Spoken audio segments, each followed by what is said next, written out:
Well, members of the Jewish faith are observing Passover, a celebration of freedom from slavery. But it's a somber occasion for Jews in Israel this year because of the war with Hamas in Gaza. In our next report, the Israeli hostages still held by Hamas, how their relatives are coping.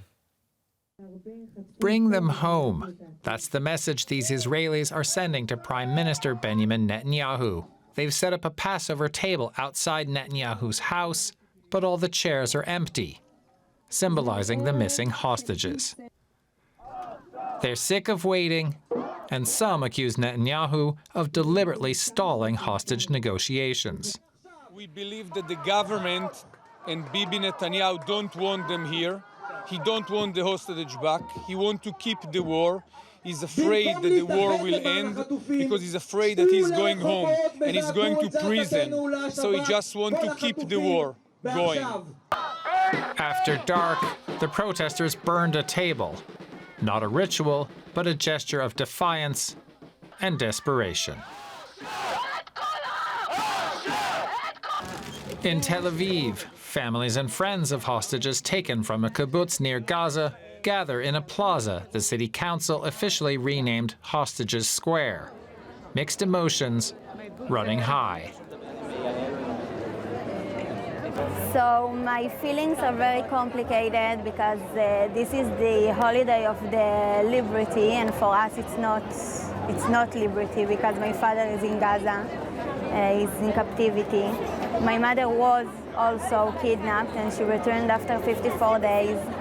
So we are very confused with the situation, and we feel very broken because my father is not here and all the other hostages are there with no freedom.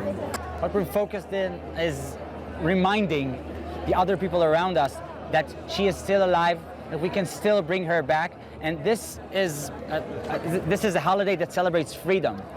So we don't commemorate people here. We try to remind other people that freedom is still possible and that people should be free. Meanwhile, across the border in Gaza, the war rages on. Bombardments, troops and tanks, with no deal for the hostages' return in sight. Well, my next guest is a living witness to one of the most important moments in Israeli history. Uri Dromi was press spokesman for the governments of two Israeli prime ministers, Yitzhak Rabin and Shimon Peres, in the 1990s as the Oslo Accords were negotiated and signed.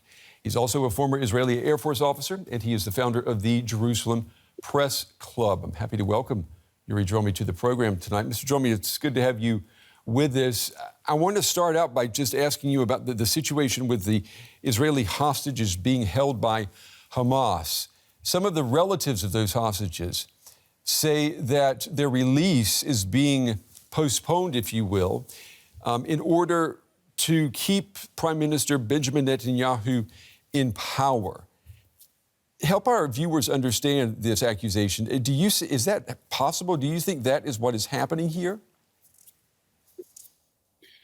Well, if we were talking about Benjamin Netanyahu only, I would unfortunately have to agree to this accusation. But in the emergency coalition that he formed, you also have people like Benny Gantz and Gadi Eisenkot. These are serious people, and as long as they are part of the current coalition, I don't think the government is doing these kind of things to be in power. But as I said in the beginning, if it were for Netanyahu only, I wouldn't be surprised. Well, we often hear that Netanyahu is very unpopular among Israelis, particularly among Israeli voters. So is it true when I say as long as Israel is at war with Hamas, Netanyahu will remain in power? Well, that's the assumption right now. There's more and more Israelis who are, reluctant to protest when war is going on. People have mixed feelings about it. I personally must admit, I myself found it difficult to protest against the government while we are waging war in Gaza. But now I think the more and more Israelis are starting to understand that this government of Netanyahu is the government that brought us to this situation by pretending to contain Hamas, by actually letting Hamas prosper with the Qatari money, etc., and then waging a war with the war aims which are not realistic. You know, Netanyahu keeps talking about total victory. This is nonsense. There's no such thing. We are 6 months in a war with Hamas, which is not an army or whatever. It's an organization. And they're still standing on their feet. So more and more Israelis are weary of the Netanyahu government, and there's a call. I add to this, of course, the fact that 133 hostages are still in the hands of the Hamas, and who knows how many are alive still. All this leads many Israelis to really protest against the government and call for its toppling. I want to ask you about, there are reports today that Hamas has made an offer to completely disband if and only if a Palestinian state is created.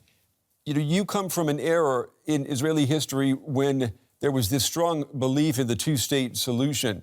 Do you think that it's viable at all to consider this, if it's true what Hamas is offering, that a two-state solution could be created moving forward if Hamas is allowed to continue to exist?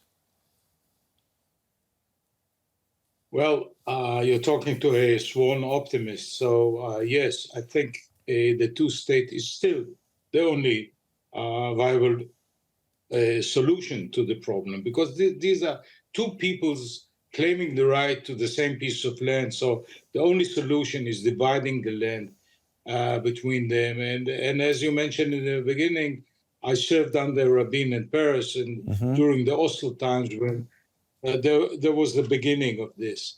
And, you know, paradoxically, Hamas is now calling for a two-state solution, which is, I think, most Israelis should have embraced it and welcomed it, not to mention the Saudi or the Arab initiative of 2002, which calls for the same thing. Except that the current government in Israel is not ready for this, so we'll have to wait. Mr. Dromi, do you think that Israel is running a danger here of missing an opportunity? So let's say Hamas is being truthful, that it will disband if there's a two-state solution that becomes reality. Then the burden is on Israel in the West Bank to pull back these illegal settlements. Can you imagine Israel doing that? Well, not Israel under the current government, unfortunately. I hate to say that, because in the current coalition, there are some messianic and arch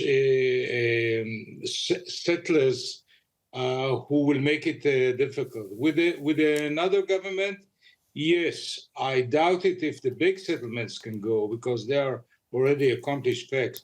But some kind of a settlement definitely should be achieved, especially if other Arab countries are joining, and some of them already have joined under the Abraham Accords.